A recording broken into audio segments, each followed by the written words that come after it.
The containment cell had been buried 3 kilometers beneath the surface of Station Omega for 200 years. Nobody remembered why anymore. The records had been deliberately destroyed, corrupted, or classified so deeply that even the station commander didn't have clearance. All that remained was a warning label corroded beyond legibility, and a power draw that cost the station a small fortune every cycle.tech specialist. Lucas Reed wasn't supposed to be. Anywhere near Sublevel 9, he was supposed to be fixing a malfunctioning air recycler on Deck 4, but the station's ancient infrastructure had other plans. When the power conduit blew, it created a cascade failure that forced him deeper and deeper into the bowels of Omega. Following the emergency protocols that demanded he restore primary systems before people started suffocating, the chamber he stumbled into didn't appear on any map. The door had been hidden behind a false wall that collapsed when the support beams buckled. Inside, blue light pulsed from a cylindrical prison made of layered energy fields. Each layer hummed at a different frequency, creating a discordant symphony that made Lucas's teeth ache. At the center floated a woman. She hung suspended in the light, arms spread, head tilted back. Her hair drifted around her face like she was underwater. She wore black armor that seemed to absorb the glow around it. Even unconscious, she radiated danger. Lucas should have left. Every instinct screamed at him to turn around and pretend he'd never found this place. But the power failure was getting worse. The lights flickered. The hum of the containment field stuttered, dropping half an octave before surging back. If he didn't stabilize the grid, the entire station would go dark. 18,000 people would die. He pulled out his tablet and jacked into the access port. The system was old, running code he barely recognized. It took him 20 minutes to navigate the security protocols, and by then, the containment field was cycling between 40 and 60% capacity. Critical failure was imminent. Lucas made a choice. He rerouted power from the containment system to life support. He told himself he'd restore it once the crisis passed. He told himself the field would hold long enough. He was wrong. The energy layers collapsed one by one, each failure creating a shockwave that knocked him backward. The woman dropped to the floor and landed in a crouch. For a heartbeat, she didn't move. Then her eyes opened. They were the color of a dying star, golden and terrible. How long? Her voice was rough from disuse, but cut through the air like a blade. I don't know what you mean, Lucas stammered, backing toward the door. She stood in one fluid motion. How long was I in that cage? The logs say 200 years. Maybe more. I'm sorry.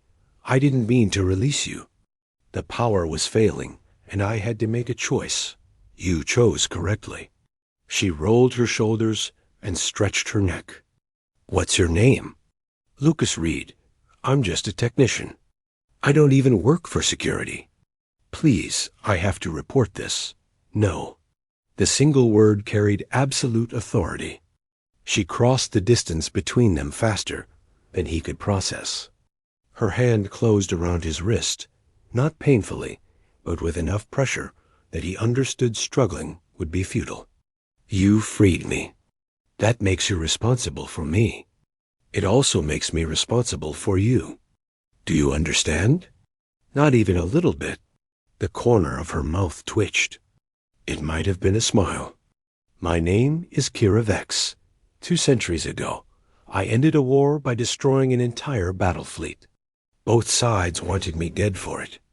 They agreed on nothing else, but they agreed on that. So they built this prison and buried me where no one would find me. Why didn't they just execute you? Because I'm human. Because even when I do monstrous things, I do them for the right reasons. Because deep down, they knew they might need me again someday. She released his wrist and stepped back. The question is, do they need me now? Lucas rubbed his arm. The galaxy is at peace. Has been for 150 years. Show me. They made it to an observation deck before station security caught up. Through the viewport, space stretched infinite and cold. Ships moved in orderly patterns between the station and the nearby trade routes. Everything looked calm, normal, peaceful. You're right, Kira said softly. They don't need me. Relief flooded through Lucas. Maybe she'd just leave. Maybe this would all work out. Then the alarms started screaming. The viewport filled with incoming vessels. Dozens of them, and hundreds, pouring out of hyperspace like angry hornets. They weren't any design, Lucas recognized. Their hulls were angular and aggressive, covered in weapons that were already charging. Raiders, someone shouted. All hands to battle stations. Kira's eyes tracked the enemy fleet with professional detachment. No, not raiders. Those are Helix-class destroyers. Military hardware. Expensive. This is an invasion force. That's impossible, Lucas said. Who would invade? The Accord controls everything. The Accord got comfortable. Peace made you soft. She turned from the viewport and headed for the door. Where's the armory? You can't just security won't let you. She stopped and looked at him. Really looked at him. Lucas, you seem like a good person. You value life. You made a hard choice to save 18,000 people you'll never meet. I respect that. Her expression hardened. But those ships are going to reduce this station to debris. Everyone here will die unless someone stops them. And I'm the only person in this room who knows how. The station shuddered as the first enemy volley struck the shields. Somewhere close by, someone was crying. Lucas thought about the families in the residential sectors, the children in the station school, the elderly in the medical bay. Follow me, he said. The armory was chaos.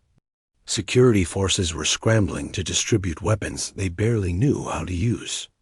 Station Omega was a civilian facility. The guards were trained to break up bar fights, not repel military invasions. They looked terrified. Kira moved through them like water, acquiring what she needed with ruthless efficiency. A pulse rifle, extra ammunition, a tactical harness, breaching charges. No one tried to stop her. Maybe it was the way she moved.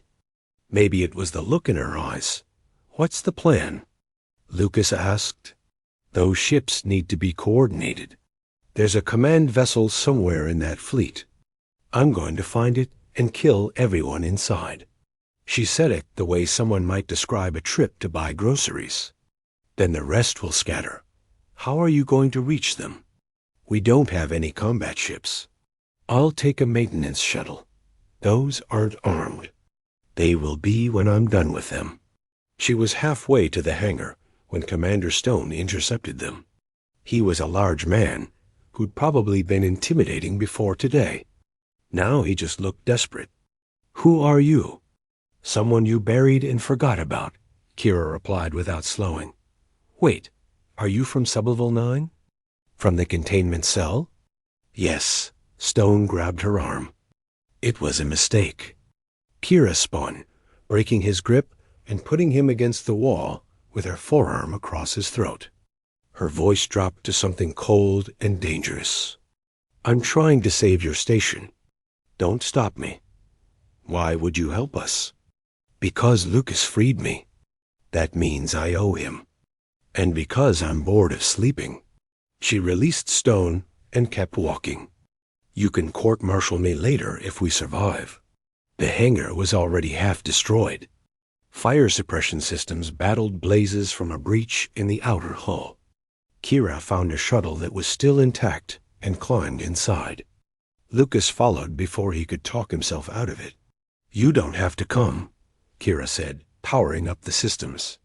You don't know the launch protocols. I do. She glanced at him, and this time the smile was genuine. Smart. They launched through the chaos, dodging debris and enemy fire. Kira flew like she'd been born in a cockpit, making the clumsy shuttle dance through impossible angles.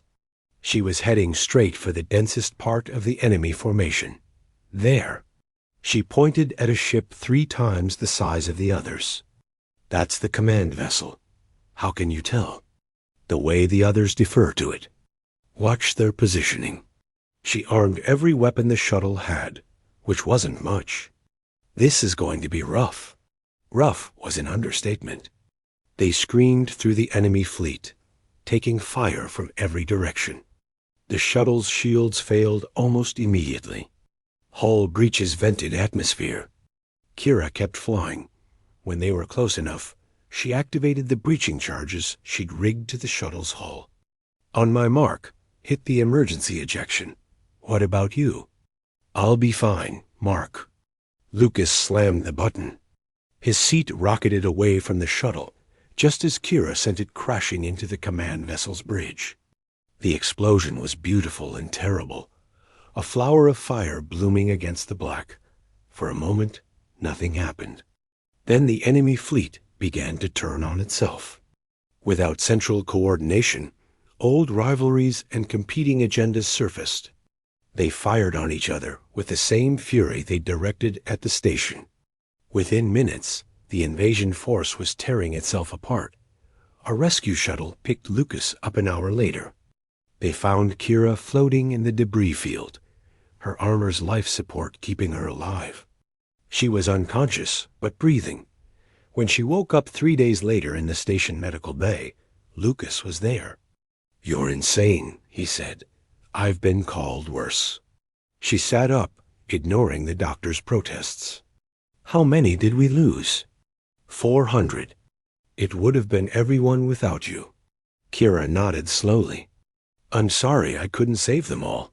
Why did you do it?" "You could have just left." She looked at him for a long moment. "You made a choice to save people.